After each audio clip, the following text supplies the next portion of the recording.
안녕하세요. 나지르입니다. 오늘부터 제3권 공생활 둘째 해상 낭독 시작하겠습니다. 주로 예수, 에논 근처에서 세례자를 찾아보심. 예수, 사도들을 가르치심. 예수, 여자의 사도직에 대해 말씀하심. 안나리아가 동정서원을 함, 12 사도의 선택. 산상설교. 진복 8단. 씨 뿌리는 사랑의 비유. 막달라 마리아와 두 번째 만나심. 폭풍우가 가라앉음. 두 번째 과월절 여행. 예수, 주의 기도를 가르치심. 탕자의 비유. 열 처녀의 비유. 여러 곳에서 전도하시고 기적을 행하심. 사도들과 제자들과 같이 베들레헴으로에 대한 이야기입니다. 총 86장입니다.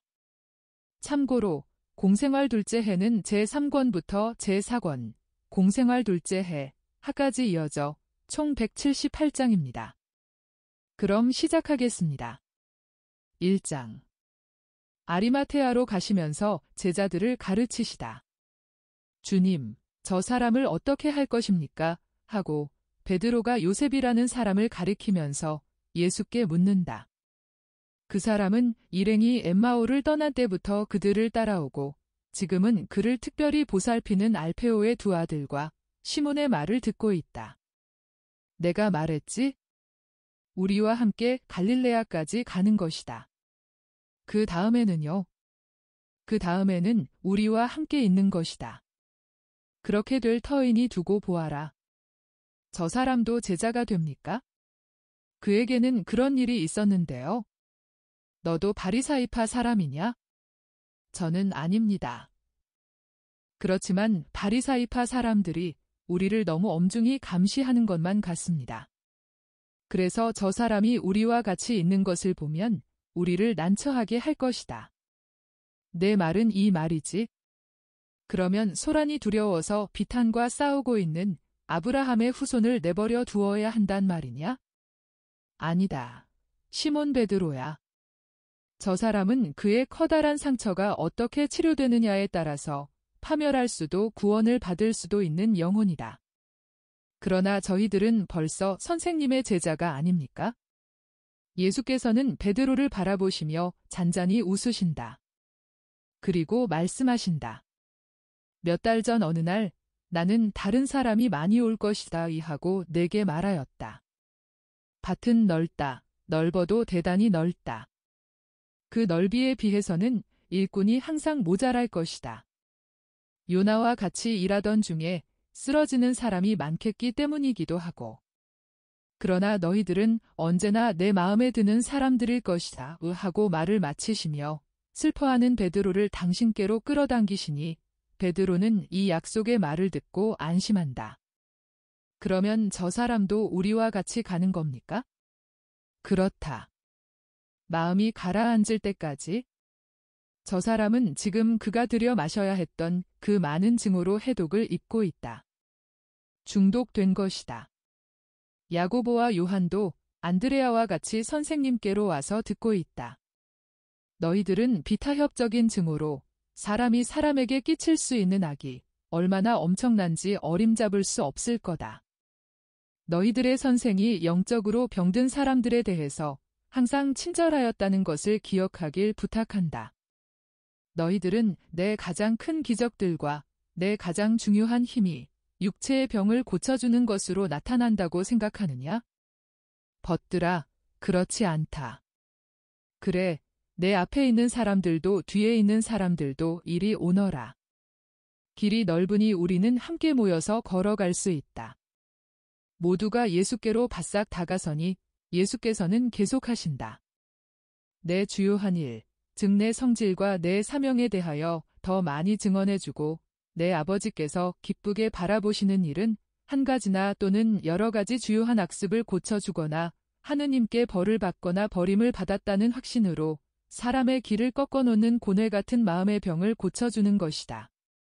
하느님의 도움에 대한 이 확신을 잃은 영혼은 이제 어떻게 되겠느냐? 그것은 그의 힘이요 기쁨이었던 생각에 달라붙어 있지 못하기 때문에 먼지 속에서 질질 끌려다니는 힘없는 맥꽃 줄기와 같다. 희망을 가지지 못하고 산다는 것은 소름 끼치는 일이다. 인생이 그 여러 가지 고통이 있는데도 아름다운 것은 다만 하느님이라는 태양의 빛을 받기 때문이다. 인생은 이 태양을 목적으로 하고 있다. 인간의 나날은 눈물에 젖고 피로 물들어 얼마나 어두우냐? 그렇다. 그러나 그 다음에는 태양이 있을 것이다. 고통과 이별과 냉혹과 증오와 비참과 찍어 누르는 구름 아래 고독도 다 없어지고 밝음과 노래, 고요와 평화가 있을 것이고 하느님이 계실 것이다. 영원한 태양이신 하느님이. 일식이 갑자기 올 때의 땅이 얼마나 쓸쓸한지 보아라. 만일 사람이 해가 죽었다고 생각해야 한다면 그가 영원히 캄캄한 무덤 속에 갇히고 묻혀서 살아서 죽기 전에 죽은 것 같이 생각되지 않겠느냐? 그러나 사람은 해를 가려서 세상의 음산한 모습을 가지게 하는 저 천체 너머에는 항상 하느님의 태양이 있다는 것을 안다. 이 세상에서 하느님과 일치한다는 생각도 이와 같다.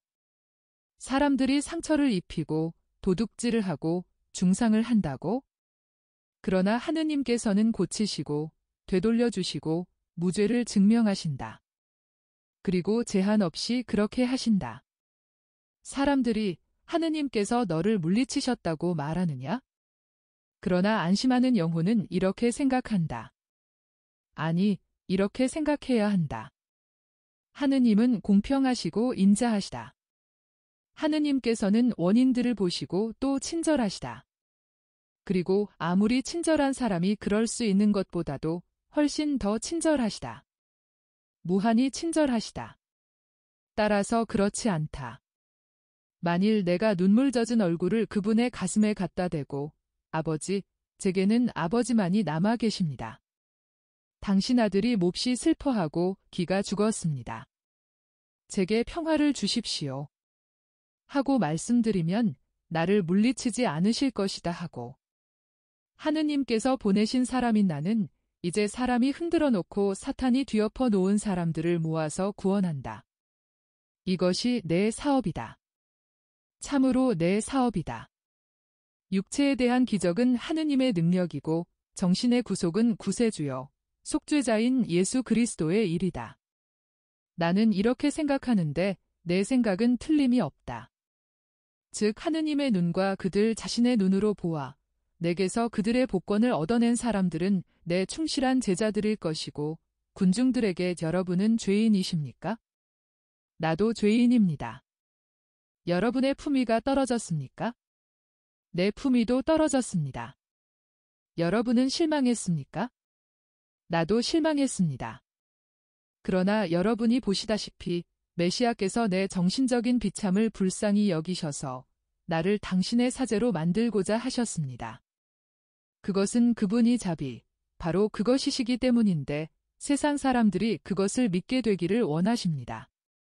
그런데 그 자비를 경험한 사람보다 그것을 믿게 하기에 더 알맞은 사람은 아무도 없습니다. 하고 말해서 그들을 더 힘있게 하느님께로 데려올 수 있을 사람들도 내 충실한 제자들일 것이다. 이제는 내 친구들과 내가 태어날 때부터 나에게 경배한 사람들, 즉 너희들과 목자들에게 이 사람들을 결합시킨다. 나는 이 사람들을 목자들과 내가 병을 고쳐준 사람들을 목자들과 내가 병을 고쳐준 사람들과 너희 12사람의 선택 같은 특별한 선택을 받지 않고 돈의 길에 들어서서 죽을 때까지 그 길을 갈 사람들과 결합시킨다. 아리마테아 근처에는 이사학이 있다. 우리 친구 요셉이 이것을 내게 청하였다. 나는 이사학을 데리고 가서 시몬이 우리에게 오게 되면 그와 합치도록 하겠다. 만일 내가 내게 평화와 온전한 생명이 있다는 것을 믿으면 너는 그들과 합쳐질 수 있을 것이다. 그들이 내게는 착한 형제들이 될 것이다. 5. 제 위로. 바로 선생님의 말씀대로입니다. 인간과 믿는 사람으로서의 제 큰 상처들은 시시각각 나아갑니다. 저는 사흘 전부터 선생님과 같이 있는데 사흘 전만 해도 제게는 격렬한 아픔이던 것이 이제는 멀어져가는 꿈같이 생각됩니다. 제가 그 일을 했습니다. 그렇지만 시간이 흐르면 흐를수록 선생님이 실제로 계신 앞에서 꿈의 잔인한 세부 사항들이 사라져 갑니다. 지난 며칠 밤에 저는 생각을 많이 했습니다. 요바에는 마음 좋은 제 친척이 한 사람 있습니다. 바로 그 사람이 제 불행의 본이 아닌 원인이었습니다. 그 사람을 통해서 그 여자를 알게 되었으니까요. 그리고 이것으로 선생님은 그 여자가 어떤 사람의 딸인지, 저희들이 알 수 있었는지 어떤지 아시게 될 것입니다. 그 여자, 즉 제 아버지의 첫째 부인이었던 여자의 딸이었습니다. 그러나 제 아버지의 딸은 아니었습니다. 다른 성을 가지고 있었고 멀리서 왔었습니다. 그 여자를 상품 거래를 하느라고 제 친척임을 알게 되었습니다. 그리고 저도 그 여자를 그렇게 해서 알게 되었습니다. 제 친척은 제 상점을 몹시 가지고 싶어 합니다. 저는 그에게 제 상점을 주겠습니다. 제 상점을 주인 없이 놓아두면 망할 것입니다. 그런데 제 친척은 제 불행의 원인이 되었다는 모든 가책을 느끼지 않기 위해 틀림없이 제 상품들을 취득할 것입니다. 그러면 저는 자족할 수 있고 안심하고 선생님을 따를 수 있을 것입니다. 다만 선생님이 말씀하시는 그 이사학을 제게 주시기만 부탁드립니다. 저는 제 생각만 가지고 혼자 있기가 겁이 납니다. 아직도 너무 슬픈 생각들을. 이사학을 내게 주마. 그는 마음씨가 착하다. 그는 고통으로 완전하게 되었다. 그는 30년 동안 그의 십자가를 졌다. 그는 고통을 당한다는 것이 어떤 것인지를 안다. 우리는 그동안 길을 계속 갈 테니 너희는 나자렛으로 나를 찾아오너라. 요셉한테는 들르지 않습니까? 그의 집에. 요셉은 아마 예루살렘에 있을 것이다. 최고회의는 할 일이 많다. 그러나 우리는 이사학을 통해 사정을 알게 될 것이다. 만일 그가 집에 있으면 그에게 우리의 평화를 가져가기로 하자. 그렇지 않으면 하룻밤만 머무르면서 쉬어가자. 나는 빨리 갈릴레아로 다시 가고 싶다. 거기에는 고통을 당하는 어머니가 한 분 계시다.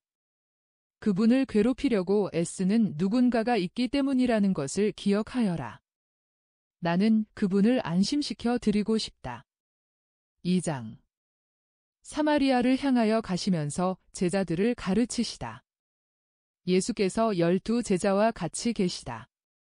그곳은 여전히 산이 많은 곳이다. 그러나 길은 넉넉히 다닐 만하다. 모두가 무리를 지어가면서 이야기를 나눈다. 하지만 지금은 우리끼리만 있으니까 말을 할 수 있는데 왜 두 집단 사이에 그렇게 질투가 많은 거야? 하고 필립보가 말한다. 질투라고 하고 알페오의 유다가 대꾸한다. 아니야, 그건 교만이야. 아니야. 그건 말하자면 선생님께 대한 그들의 옳지 못한 행동을 변명하기 위한 핑계에 지나지 않는단 말이다. 세례자에 대한 열성을 구실로 해서 군중에게 과히 불만을 품지 않게 하면서 그들을 멀어지게 할 수 있게 되는 거야 하고 시몬이 말한다. 나는 그자들의 가면을 벗길 거야. 여보게 베드로, 우리는 선생님이 안 하시는 일을 대단히 많이 하게 될 걸세. 선생님은 왜 그런 일들을 안 하시지? 그건 그렇게 하지 않는 것이 좋은 일이라는 걸 아시기 때문이야. 우리는 선생님을 따라가기만 해야 해. 우리가 선생님을 인도해야 할 것이 아니야. 그리고 이걸 다행스럽게 생각해야 해. 순종만 하면 된다는 것은 대단히 위안이 되는 일이야. 시몬아, 잘 말했다. 그들을 앞서가시면서 당신 생각에 잠겨 계신 것 같이 보이시던 예수께서 말씀하신다. 내가 올바르게 말했다. 명령하는 것보다 복종하는 것이 더 쉽다. 그런 것 같아 보이지 않지만 사실 그렇다. 정신이 올바를 때에는 확실히 쉬운 일이다. 올바른 정신을 가졌을 때에는 명령을 하기가 어렵다. 정신이 올바르지 않을 때에는 분별 없는 명령을 내리고 분별 없는 것보다도 더한 명령들을 내린다. 그때에 명령하는 것이 쉽다. 그러나 복종하기가 얼마나 어려워지느냐. 어떤 사람이 어떤 곳이나 어떤 모임의 우두머리가 되는 책임이 있을 때에는 머리에 항상 사랑과 정의, 조심성과 겸손, 절제와 인내, 완고하지는 않지만 단호함을 가지고 있어야 한다. 5. 이것은 어려운 일이다. 너희들은 지금 당장은 순종만 하면 된다. 하느님과 너희 선생에게. 너는 또 너뿐이 아니지만 내가 왜 어떤 일을 하는지 또는 안 하는지 의아하게 생각하고 하느님께서 왜 이러저러한 일을 허락하시는지 또는 허락하지 않으시는지 의아하게 생각한다. 베드로야 보아라. 그리고 너희들도 모두 보아라. 완전한 신자의 비결 중에 하나는 결코 하느님께 대한 질문자로 자처하지 않는 것이다. 왜 이렇게 하십니까? 하고 하느님께 대한 소양이 별로 없는 사람은 묻는다. 그러면 그 사람은 소학생 앞에서 그렇게 하면 안 돼. 그건 어리석은 짓이야. 그건 잘못이야. 하고 말하는 어른의 태도를 취하는 것과 같다. 누가 하느님보다 높단 말이냐? 이제 너희들은 요한에 대한 열성의 핑계로 내가 쫓겨난 것을 보게 되었다. 그리고 그것 때문에 분개하고 있다. 그래서 너희들은 내가 이러한 견해를 지지하는 사람들에 대하여 논전의 태도를 취해서 잘못된 생각을 바로 잡았으면 한다. 아니다. 그런 일은 절대로 없을 것이다. 너희들은 세례자의 제자들의 입을 통해서 그의 말을 들었다. 그분은 더욱 커지셔야 하고 나는 더욱 작아져야 한다고 그는 말하였다. 섭섭한 생각을 가지고 있지 않고 그의 위치에 집착하지 않는다. 성인은 그런 일에 집착하지 않는다. 요한은 자기 자신의 신자의 수를 위해서 일하지 않는다. 그는 자기 자신의 신자를 가지고 있지 않다. 그는 하느님께 충실한 사람들의 수를 늘리기 위해서 일한다. 하느님께서만 신자를 가질 권리가 있으시다. 따라서 나는 선의로든 악의로든 이러저러한 사람들이 그대로 요한의 제자로 있는 것을 애석하게 여기지 않고 또 너희들도 들은 것처럼 이와 마찬가지로 요한도 그의 제자들 중에서 내게 오는 사람이 있는 것을 슬퍼하지 않는다. 요한은 이런 자질구레한 통계적 계산에는 관심이 없는 사람이다. 그는 하늘을 쳐다본다. 그리고 나도 하늘을 쳐다본다. 그러므로 내가 세례자의 제자들을 빼앗아 온다고 유다인들이 나를 비난하는 것이 옳은지 옳지 않은지, 그런 말을 하는 것이 옳은지 아닌지 너희들끼리 서로 다투지 말아라. 그것은 생가에서 하는 여자들의 말다툼과 같은 것이다. 성인들은 주님을 위하여 일한다는 생각에 웃으면서 서로 원조하고 서로 헌신하고 아까워하지 않고 기분 좋게 사람들을 서로 교환한다. 내가 세례를 베풀었고 너희들에게도 세례를 주라고 하였다. 그것은 이제는 정신이 하도 우둔해져서 신앙심을 물질적인 형태로 제시하고 기적도 물질적인 형태로 가르침도 물질적인 형태로 제시해야 하게 되었기 때문이다. 이 정신의 우둔함 때문에 너희들을 기적 행하는 사람을 만들고자 할 때에 물질적인 실체의 힘을 빌어야 할 것이다. 그러나 거룩하게 하는 힘은 기름에 있는 것도 아니고 물에 있는 것도 아니고 다른 의식에 있는 것도 아니라는 것을 믿어라. 만질 수도 없고 볼 수도 없고 물질주의자들로서는 생각할 수도 없는 것이 일체의 성화 안에서 작용하는 일체의 성화의 원인인 여왕이 되고 다시 돌아온 여왕이 될 때가 올 것이다. 이 여왕에 의하여 사람이 다시 하느님의 아들이 될 것이고 그의 안에 하느님을 모시고 있을 것이므로 하느님께서 행하시는 것을 행할 것이다. 은총. 이것이 돌아온 여왕이다. 그때에는 세례가 하나의 성사가 될 것이다. 그때에는 사람이 하느님의 말을 하고 하느님의 말을 알아들을 것이다. 그리고 은총이 생명을 줄 것이고 생명은 알고 행동하는 능력을 줄 것이다. 그러면 5. 그때에는 그러나 너희들은 아직 은총이 너희들에게 어떤 것을 가져다 주는지 알 만큼 성숙하지 못하였다. 제발 부탁이다. 너희들 자신에 대한 끊임없는 훈련의 일로 은총이 오는 것을 도와라. 그리고 비속한 사람들의 쓸데없는 관심사는 상관하지 말고 내버려 두어라. 이제 사마리아의 경계에 왔다. 너희들은 내가 이 사람들에게 가서 말하는 것이 좋으리라고 생각하느냐? 아이고. 그들은 모두 많게든 적게든 분개하였다. 정말 잘 들어두어라. 사마리아 사람은 어디에나 있다. 그러니까 사마리아 사람이 있는 곳에서는 내가 말해서는 안 된다면 나는 아무 데서도 말을 해서는 안 될 것이다. 그러니까 오너라. 내가 먼저 말을 하려고 하지는 않겠다.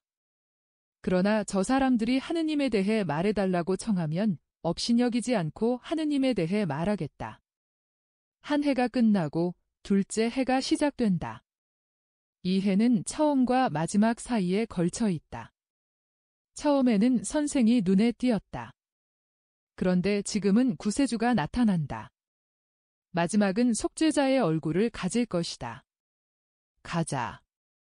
강은 하구에 가까워지면서 넓어진다.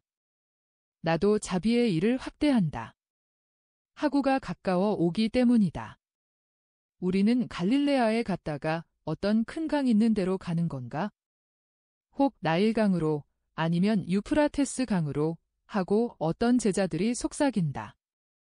어쩌면 이방인들 있는 데로 가는지도 모르지 하고 다른 사람들이 대답한다. 너희들끼리 말하지 말아라. 우리는 내 하구를 향해 가는 것이다. 즉 내 사명의 완수를 향하여 가는 것이다. 그 다음에는 내가 너희들을 떠날 것이고 너희들이 내 이름으로 계속해야 할 것이니까 단단히 조심하여라. 3장 사마리아 여인 포티나이. 나는 여기 있을 테니 너희는 시내에 가서 식사에 필요한 것을 모두 사오너라. 여기서 식사하자. 저희들 모두가 갑니까? 그렇다, 요하나. 너희들이 때를 지어가는 것이 좋다. 그러면 선생님은요? 선생님 혼자 남아 계시고 저 사람들은 사마리아 사람들인데요. 그 사람들이 그리스도의 원수들 중에서 가장 나쁜 사람들은 아닐 것이다. 가거라, 가, 나는 너희를 기다리면서 너희들과 그들을 위해 기도하겠다. 제자들은 마지못해 간다.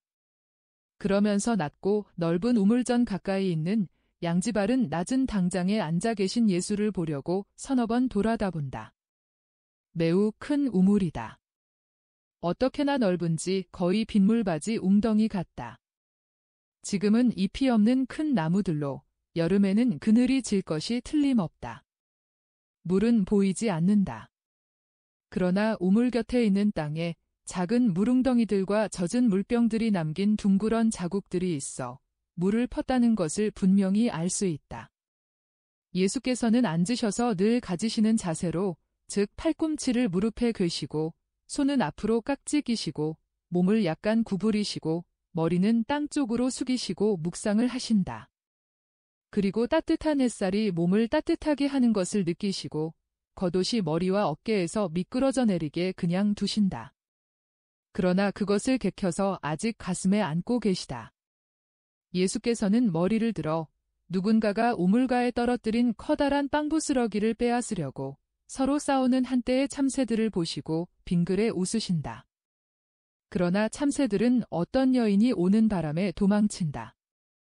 여인은 왼손으로는 빈 물항아리를 손잡이로 들고 오른손으로는 거기 앉아있는 남자를 보려고 놀란 태도로 베일을 젖히면서 우물로 온다. 예수께서는 35에서 40 사이로 보이는 키가 크고 윤곽이 몹시 뚜렷하며 아름다운 얼굴을 한 그 여인에게 미소를 지으신다. 그 여인은 올리브빛 살갗의 입술은 새빨갛고 꽤 두꺼우며 대단히 수치 많은 눈썹 아래 있는 검은 눈은 엄청나게 크고 얇은 베일 속으로 보이는 따 느린 머리는 흑옥같이 새까만 것이 말하자면 거의 스페인형이다. 뚱뚱한 편인 몸매도 분명히 아랍 여자의 유형같이 약간 부드러워진 동방 여자의 유형을 보여준다. 여러 가지 빛깔의 줄이 있는 천으로 만든 옷을 입었는데 허리는 졸라맸고 통통한 엉덩이와 가슴에서 팽팽하고 그 다음에는 일종의 물결치는 밑자락 장식처럼 되어 땅에까지 내려온다. 오동통한 갈색 손과 아마포 소매 밑으로 보이는 손목에는 반지와 팔찌를 많이 끼었다. 목에는 무거운 목걸이를 했는데 메달들이 매달려 있다. 메달의 형태가 여러 가지인 것으로 보아 부적 같아 보인다. 무거운 귀걸이들이 목까지 늘어져서 베일 속에서 반짝이고 있다. 당신에게 평화가 있기를 물을 좀 주시겠소? 나는 길을 많이 걸어서 목이 마릅니다. 그런데 댁은 유다인이 아니십니까? 그런데 사마리아 여인인 저한테 물을 달라고 하시다니 도대체 어떻게 된 일입니까? 우리가 복권이 된 겁니까? 그렇지 않으면 당신네들이 굴복을 한 겁니까? 유다인 남자가 사마리아 여자에게 친절하게 말하는 것을 보면 틀림없이 큰 일이 하나 생겼군요. 그렇지만 저는 댁에게 이렇게 말해야 하겠습니다. 유다인들이 수백 년 전부터 우리에게 주는 모든 모욕을 댁을 통해서 갚기 위해 댁에게 아무것도 주지 않겠다고 말입니다. 당신이 제대로 말했습니다. 큰 일이 생겼습니다. 그래서 많은 것이 변했고 또 더 많은 것이 변할 것입니다. 하느님께서 세상에 큰 선물을 주셨습니다. 이 때문에 많은 변화가 일어났습니다. 만일 당신이 하느님의 선물을 알고 당신에게 물을 좀 주시오 하고 말하는 사람이 어떤 사람인지 알면 당신이 그에게 물을 달라고 청했을 것이고 그 사람은 당신에게 흐르는 맑은 물을 주었을 것입니다. 흐르는 맑은 물은 지맥 속에 있는데 이 우물이 그걸 가지고 있습니다. 그렇지만 이건 우리의 것입니다. 하고 여인은 빈정거리는 투로 건방지게 말한다. 물은 하느님의 것입니다. 친절이 하느님의 것인 것과 같이 생명이 하느님의 것인 것과 같이 부인, 모든 것은 오직 한 분뿐이신 하느님의 것입니다. 그리고 모든 사람은 사마리아인이건 유다인이건 모두 하느님에게서 옵니다. 이 우물은 야곱의 우물이 아닙니까? 그리고 야곱은 우리 민족의 시조가 아닙니까? 그 후 어떤 잘못으로 우리가 갈라졌지만 그렇다고 해서 우리의 혈통이 바뀌지는 않습니다. 우리들의 잘못이지요? 하고 여인이 공격적으로 묻는다. 우리의 잘못도 당신들의 잘못도 아닙니다. 사랑과 정의를 잊어버렸던 어떤 사람의 잘못이었지요. 나는 당신을 공격하지 않고 당신 결에도 공격하지 않습니다. 그런데 당신은 왜 공격적으로 나오려고 합니까? 유다인으로 그렇게 말하는 건 댁이 처음입니다. 다른 사람들은 그렇지만 우물 이야기를 다시 하기로 하고 맞습니다. 이 우물은 야곱의 우물입니다.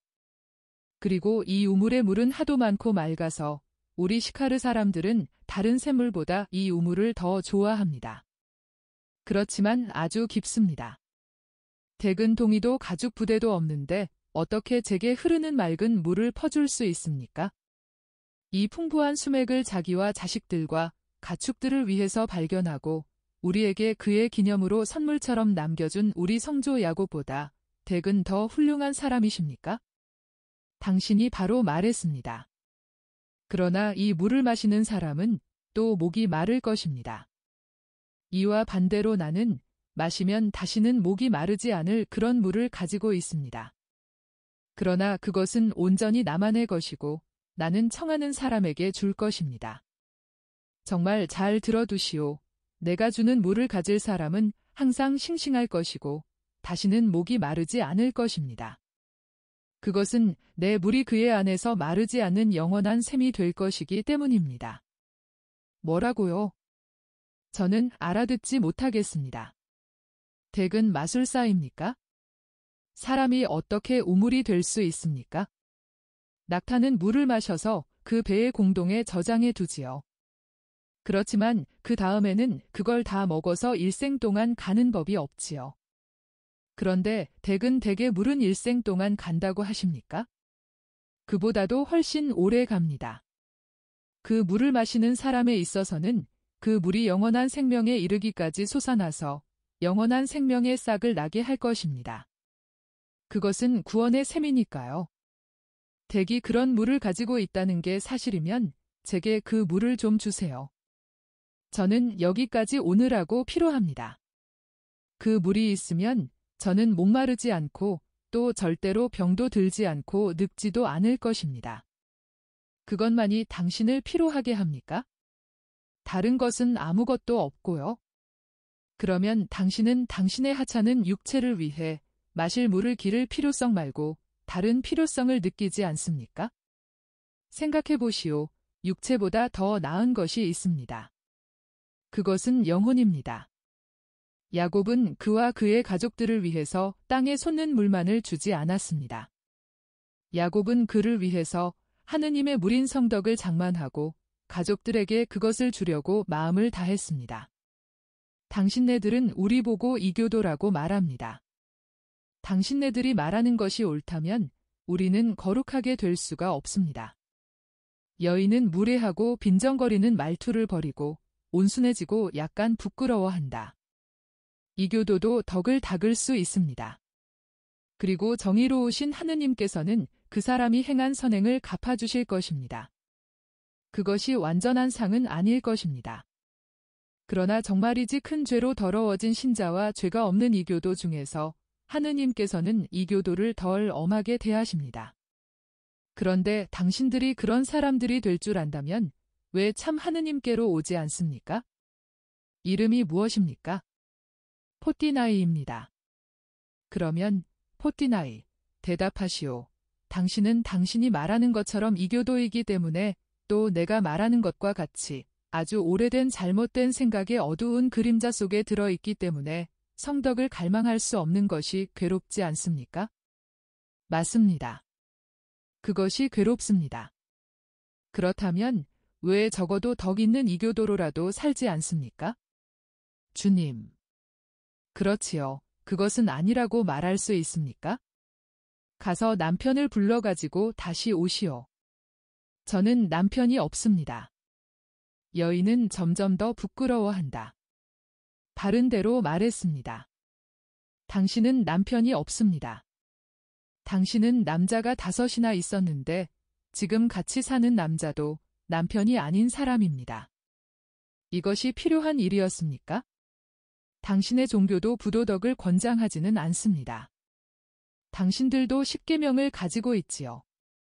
그러면 왜 이렇게 삽니까, 포티나이? 한 사람만의 정숙한 아내가 되지 않고 그 많은 남자의 유욕의 대상이 되는 것이 실증이 나지 않습니까? 당신이 늙어서 추억만을 가지고 혼자 남았을 때가 겁나지 않습니까? 후회와 두려움을 가지고 말입니다.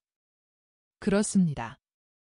하느님께 대한 두려움과 유령에 대한 두려움 같은 그런 두려움까지도 말입니다.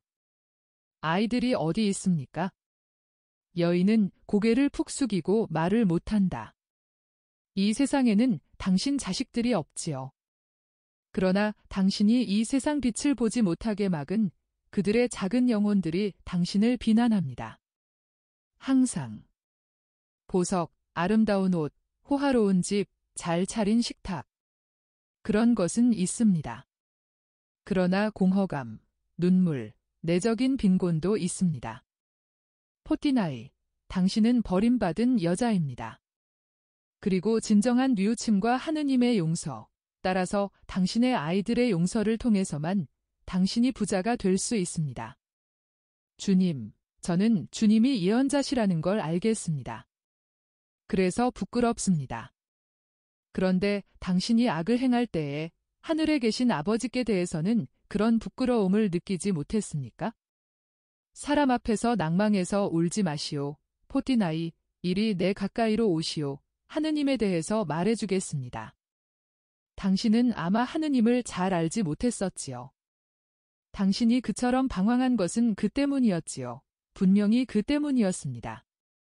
만일 당신이 참 하느님을 잘 알았더라면 그렇게 타락하지는 않았을 것입니다. 하느님께서 당신께 말씀하시고 당신을 붙들어 주셨을 것입니다. 주님, 우리 조상들은 이 산 위에서 경배를 했습니다. 유다인들은 예루살렘에서만 하느님께 경배해야 한다고 말합니다. 그런데 선생님도 말씀하시듯이 하느님은 한 분만 계십니다. 제가 어디서 어떻게 경배해야 하는지를 알도록 도와주십시오. 부인, 내 말을 믿으시오. 멀지 않아 아버지께서 사마리아의 산에서도 예루살렘에서도 경배를 받으시게 될 때가 올 것입니다. 당신들은 알지 못하는 분에게 경배를 합니다. 우리는 우리가 아는 분에게 경배를 합니다. 그것은 구원이 유다인들에게서 오기 때문입니다. 예언자들을 기억하시오.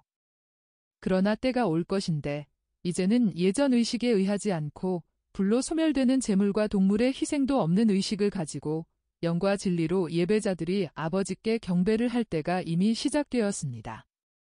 이제는 사랑의 불로 태워지는 티 없는 희생 제물에 영원한 제사가 있을 것입니다. 그것은 영적인 나라 안에서 행해지는 영적인 예배일 것입니다. 그리고 그 제사는 영과 진리로 경배할 줄을 아는 사람들에게 이해될 것입니다. 하느님은 영이십니다. 그러므로 하느님께 예배하는 사람들은 영적으로 예배해야 합니다.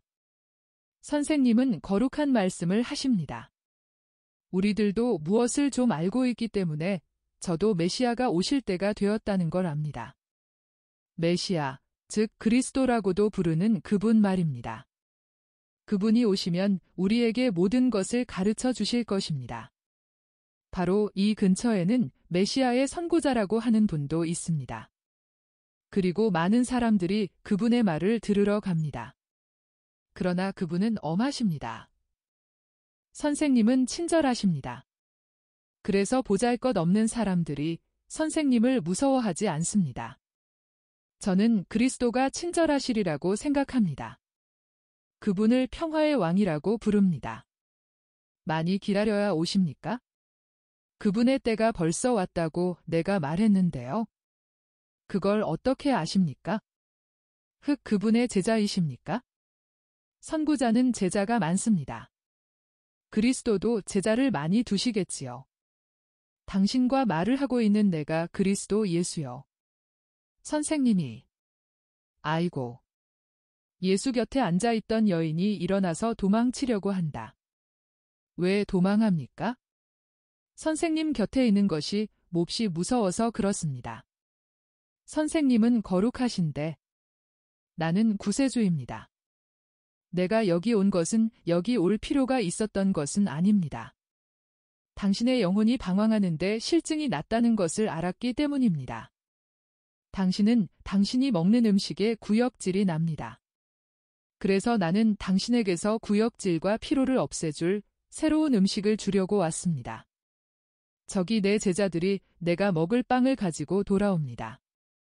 그러나 나는 당신에게 구속의 첫 조각들을 준 것으로 인해서 벌써 음식을 먹은 셈입니다. 제자들은 여인을 혹은 덜 조심스럽게 곁눈질해 본다. 그러나 아무도 말은 하지 않는다.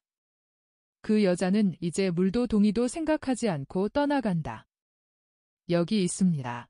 선생님 하고 베드로가 말한다. 그 사람들이 저희를 잘 대우했습니다. 치즈와 신선한 빵, 그리고 올리브와 사과가 있습니다. 마음대로 드십시오. 그 여자가 동이를 두고 가길 잘했습니다. 저희들이 작은 수통으로 하는 것보다 더 빨리 할 수 있을 것입니다. 저희들이 물을 마시고 저희들의 수통을 채우면서 사마리아인들에게 다른 것을 청할 필요도 없고 그들의 샘에 가까이 가지 않아도 될 것입니다. 안 드십니까? 선생님을 위해서 생선을 구하려고 했지만 생선은 없었습니다. 아마 생선이 있었으면 선생님이 더 좋아하셨을 텐데요. 선생님은 피로하셔서 얼굴이 창백합니다. 나는 너희들이 알지 못하는 음식을 가지고 있다. 그것이 내 식사가 될 것이다. 그러면 식사를 잘한 셈이 될 것이다. 제자들은 서로 바라보면서 눈으로 서로 물어본다. 예수께서는 그들의 말없는 질문에 대답하신다. 내 음식은 나를 보내신 분이 내가 하기를 바라시는 일을 완수하기 위하여 그분의 뜻을 행하는 것이다. 씨 뿌리는 사람이 씨를 뿌릴 때에 혹 수확을 하게 되었다고 말할 만큼 벌써 모든 일을 다 했다고 말할 수 있느냐? 아니다. 분명히 그렇지 않다. 이제 내 일이 다 끝났다고 말하려면 아직 할 일이 얼마나 남았느냐? 그 시간까지 그는 쉴 수가 없다. 지금 정오의 맑은 햇빛을 받고 있는 저 밭들을 보아라. 한 달 전만 하더라도 아니, 그보다 더 늦게까지도 땅에는 아무것도 없고 비가 휩쓸었기 때문에 우중충했었다. 그런데 지금은 보아라. 환하게 비추는 햇빛을 받아 한층 더 밝게 보이는 아주 파란 빛깔을 띤 갓도단한 밀포기들이 말하자면 거의 흰 가벼운 흰 휘장으로 땅을 덮어놓았다. 저것이 이 해의 수하물이다. 그래서 너희들은 그것을 보고 이렇게 말한다. 넉 달 후면 추수를 하게 된다. 씨 뿌린 농부는 추수하는 사람들을 고용할 것이다. 그것은 씨를 뿌리는 데에는 한 사람으로 넉넉하지만 거두어 들이는 데에는 많은 사람이 필요하기 때문이다. 씨 뿌린 사람과 수확하는 사람들은 기뻐한다. 씨앗을 작은 자루로 하나 뿌렸는데 지금은 수확물을 저장하기 위해 곡식광을 마련해야 하는 씨를 뿌린 사람도 기뻐하고 며칠 동안에 몇 달 동안 먹고 살만한 것을 버는 수확하는 사람들도 기뻐한다고. 영예받에서도 내가 씨 뿌린 것을 거두어 들이는 사람들도 나와 함께 나처럼 기뻐한다. 그것은 내가 그들에게 품삯과 그들이 마땅히 받아야 할 것을 주겠기 때문이다. 나는 그들에게 내 영원한 나라에서 살만한 것을 주겠다. 너희들은 거두어 들이기만 하면 된다. 제일 힘든 일은 내가 하였다. 그렇지만 나는 너희들에게 이렇게 말한다. 내 밭에서 와서 추수를 하여라. 나는 너희들이 내 수확물의 곡식단을 안고 있는 것을 보는 것이 기쁘다. 내가 사랑에 내 모든 씨앗을 꾸준히 뿌리고 너희들이 곡식을 거두어 들이고 나면 그때에는 하느님의 뜻이 이루어질 것이고 나는 천상 예루살렘의 잔치상에 앉을 것이다. 저기 사마리아 사람들이 포티나이와 같이 온다. 저 사람들에게 사랑을 베풀어라. 그들은 하느님께로 오는 영혼들이다. 4장. 시카르의 주민들과 함께 사마리아의 유력자들이 포티나이에게 인도되어 때를 지어 예수께로 온다. 하느님께서 선생님과 함께 계시기를 바랍니다. 선생님은 예언자이시고 저희들을 업신여기지 않고 저희들과 말씀하신다고 이 여인이 말했습니다. 저희들과 같이 머무르시면서 저희들에게 선생님의 말씀을 거절하지 마시기를 청합니다. 저희들이 유다와 갈라져 있는 것은 사실이지만 유다만이 거룩하고 죄는 모두 사마리아에게 있다는 것은 사실이 아니니까요. 저희들 가운데에도 의인들이 있습니다. 나도 이 여인에게 그런 생각을 말했습니다. 나는 나를 강요하지 않습니다.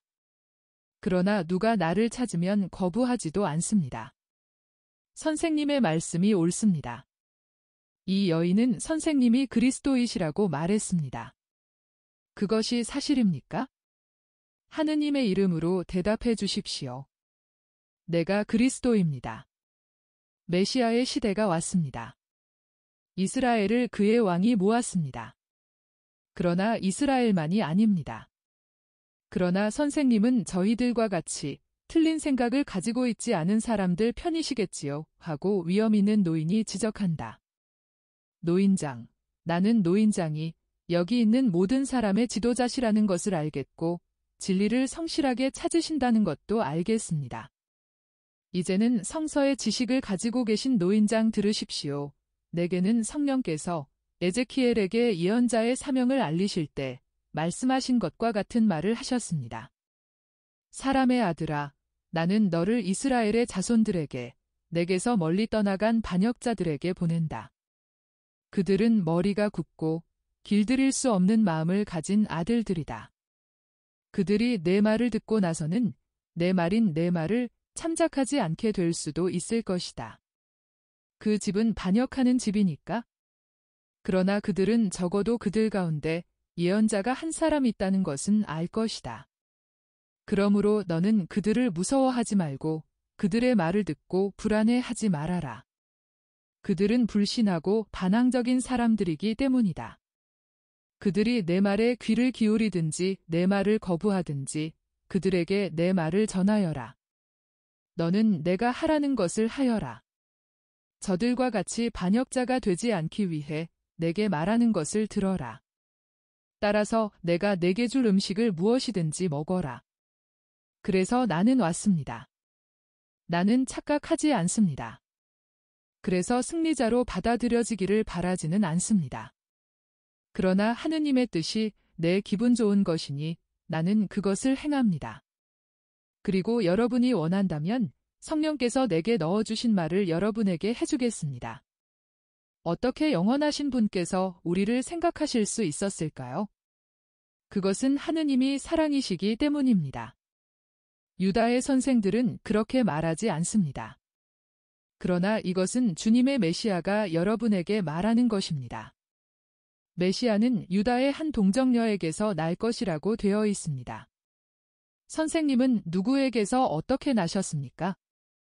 베들레헴 에프라타에서 다윗 가문의 마리아에게서 성령의 잉태작용으로 태어났습니다. 이것을 믿으십시오. 예수께서 마리아의 동정을 선언하실 때에는 그분의 아름다운 목소리가 기쁜 승리의 나팔 소리와도 같다. 선생님의 얼굴이 찬란하게 빛납니다. 아니, 선생님은 거짓말을 하실 수가 없습니다. 어두움의 아들들은 얼굴이 어둡고 눈이 흐립니다. 그런데 선생님은 빛나시고 선생님의 눈은 4월의 아침같이 맑고 선생님의 말씀은 훌륭합니다. 제발 시카르에 들어오셔서 이 백성의 아들들을 가르쳐 주십시오. 그런 다음 떠나십시오. 그러면 저희들은 저희들의 하늘을 지나간 큰 별을 기억할 것입니다. 그런데 여러분은 왜 그 별을 따르지 않습니까? 어떻게 그렇게 할 수가 있습니까? 말을 하면서 그들은 시내를 향하여 들어간다. 저희들은 갈라진 사람들입니다.